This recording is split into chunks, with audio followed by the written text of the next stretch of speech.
Fermerët e Greqisë po vjojnë protestat edhe këtë të martë me një strategji për shkallëzimi, duke shtuar prezencën e tyre në rrugë dhe zgjerimin e hartës së bllokimit të rrjetit kombëtar të transportit.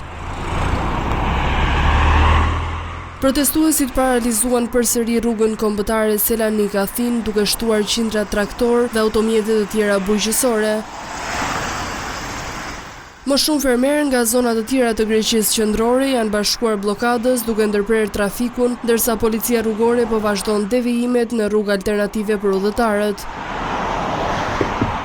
Si pasojë për të dytën ditë radhas, edhe aksi rrugor që lidh vendin tonë me Greqinë, Kakavi-Janin, do të jetë i bllokuar nga ora 4 pasdite deri në 9 në mbrëmje.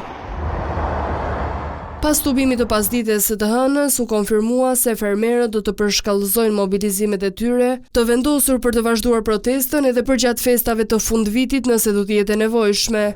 Ata këmbgulin se nuk do të largohen nga rrugët derisa qeveria e Athinës të japë një përgjigje konkrete për kërkesat e tyre.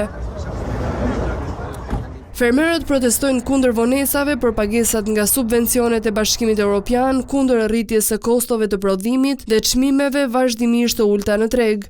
Qytetarë të tjerë do të mbështesin fermerët duke tubuar përpara gjykatave ku do të dalin protestuesit e arrestuar në përplasjet e ditëve të fundit me policinë.